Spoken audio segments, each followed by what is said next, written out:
Valérie Leloup a fondé il y a un an à Ottawa la toute première épicerie zéro déchet en Ontario. Le principe est simple, rien n'est emballé. Les clients de New Grocery doivent apporter leur propre contenant, ils le pèsent, le remplissent d'aliments et paient seulement pour le poids de la nourriture. Madame Leloup a ouvert son commerce parce qu'elle voulait faire son épicerie zéro déchet à un seul endroit. Je trouvais qu'il y avait un manque sur le marché, c'est-à-dire que l'idée c'est de faire son épicerie en vrac, c'est-à-dire de venir à l'épicerie avec son propre contenant. Ce qui me manquait, c'était une place où je puisse faire mon épicerie en mode zéro déchet. Le zéro déchet est un mouvement qui s'inspire du principe des 5 R, soit refuser, réduire, réutiliser, recycler et composter. Tout ce qu'on achète, un jour ou l'autre, deviendra un déchet. Donc la meilleure façon d'éliminer les déchets, c'est de ne pas les créer. C'est super simple. Go, allez-y, commencez par whatever vous êtes rendu.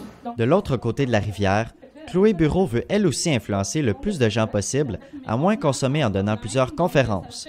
Au dépanneur Sylvestre, elle a donné des trucs pour être plus écologique durant le temps des fêtes, soit emballer ses cadeaux avec du papier journal, utiliser des serviettes en tissu plutôt que jetables et fabriquer ses propres décorations de Noël.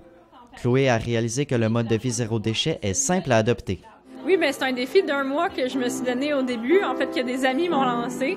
Donc, j'ai fait 1 mois zéro déchet, puis au fin d'1 mois, je me suis rendu compte que c'était pas si compliqué que ça, fait que j'ai décidé de poursuivre finalement. À sa conférence, Chloé en a inspiré plusieurs. Le zéro déchet, c'est vraiment important parce que justement, c'est comme aller à la source de nos déchets. Puis c'est comme notre vote en tant que citoyen, c'est vraiment ce qu'on peut faire qui a le plus de différence. Plutôt que d'acheter des choses pré-emballées, pré-faites, puis de tout jeter les emballages, on peut tout faire ça nous-mêmes. Je peux pas laisser mes enfants dans un monde comme ça qui est en train de se dégrader. Puis, fait que je le fais et pour moi, mais beaucoup aussi pour leur avenir à eux, puis pour l'avenir de la planète.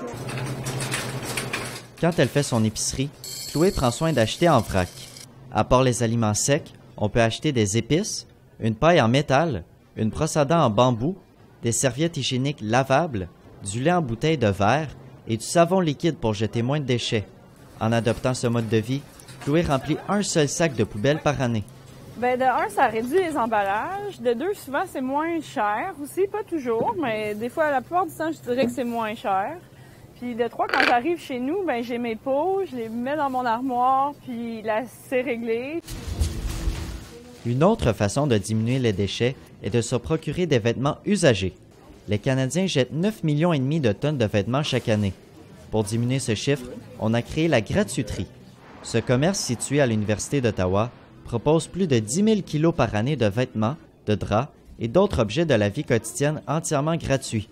Les membres de l'université apportent ce qu'ils ne veulent plus et peuvent prendre tout ce qu'ils veulent gratuitement.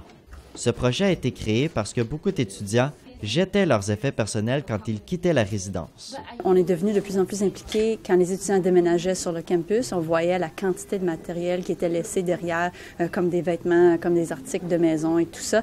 Puis la quantité était tellement grande qu'on a dit, OK, il faut qu'on fasse quelque chose avec ça. En achetant moins, en réutilisant et en cuisinant, Chloé Bureau a économisé 2 600 $ en 6 mois. Maintenant, les Nations Unies ont dit qu'il restait 2 ans avant de faire un changement drastique puis que les conséquences deviennent vraiment graves. Fait que je pense que c'est maintenant le temps pour tout le monde d'agir. En fait, on aimerait changer la manière de consommer parce que la consommation de masse, comme je le mentionnais, dans laquelle on a grandi, elle se fait au détriment de la planète. Nos ressources sont limitées, donc il va falloir qu'on change la manière de consommer. L'Ontario a produit 678 kilos de déchets par habitant en 2016. C'est plus d'1 demi-tonne. Pour prévenir le réchauffement climatique, des gens comme Chloé et Valérie pensent qu'il est indispensable de réduire ces déchets. Charles Fontaine, La Cité, Ottawa.